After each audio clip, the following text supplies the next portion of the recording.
यदि आपने अभी तक हमारे चैनल को सब्सक्राइब नहीं किया है तो सब्सक्राइब करें और बेल आइकन दबाएं। धन्यवाद। नमस्कार, आप देख रहे हैं स्काईनेट टीवी इंडिया। छठ पर्व कार्तिक शुक्ल पक्ष की षष्ठी को मनाया जाता है। इस पर्व में सूर्य देव और छठी मैया की आराधना की जाती है। यह व्रत संतान की दीर्घायु और परिवार की खुशहाली के लिए रखा जाता है। व्रती 36 घंटों तक निर्जला व्रत रखकर डूबते हुए सूर्य और उगते हुए सूर्य को अर्घ्य देते हैं। मुख्य रूप से ये पर्व बिहार और उत्तर प्रदेश में मनाया जाता है। कहते हैं जो व्यक्ति सच्चे मन से छठ व्रत करता है उसकी सारी मनोकामनाएं पूर्ण हो जाती हैं। छठ पर्व के दिन सुबह सुबह स्नान कर व्रत करने का संकल्प लिया जाता है। इसके बाद पूरे दिन बिना खाए और बिना पानी पिए 36 घंटों का कठिन व्रत रखा जाता है। फिर शाम के समय नदी या तालाब में जाकर पुनः स्नान करके डूबते हुए सूर्य को जल दिया जाता है।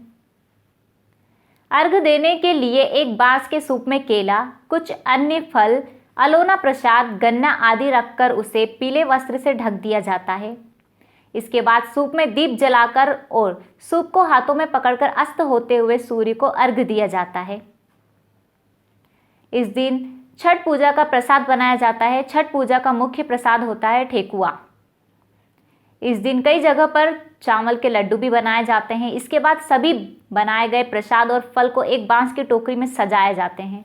टोकरी की पूजा की जाती है और सभी व्रती सूर्य को अर्घ्य देने के लिए किसी तालाब, नदी या घाट पर जाते हैं। वहां स्नान करके डूबते हुए सूर्य को आराधना की जाती है और अर्घ्य। छठ का यह त्यौहार कुल 4 दिनों तक चलने वाला त्यौहार है। छठ पर्व को कई जगह पर डाला छठ, छठी मैया छठ, छठ पूजा, सूर्य षष्ठी पूजा इत्यादि अलग अलग नामों से जाना जाता है। मुख्य रूप से छठ का यह त्यौहार दीपावली के छठे दिन मनाया जाता है। पौराणिक कथाओं के अनुसार लंका पर विजय प्राप्त करने के बाद राम राज्य की स्थापना के दिन कार्तिक शुक्ल की षष्ठी को भगवान राम और माता सीता ने उपवास कर सूर्यदेव की आराधना की थी। इसके बाद सप्तमी के दिन सूर्योदय के समय अनुष्ठान कर सूर्यदेव से आशीर्वाद लिया था। कहा जाता है कि पांडवों की पत्नी द्रौपदी ने भी सूर्यदेव की आराधना की थी। द्रौपदी अपने परिजनों के उत्तम स्वास्थ्य की कामना और लंबी उम्र के लिए नियमित रूप से सूर्य भगवान की पूजा करती थी।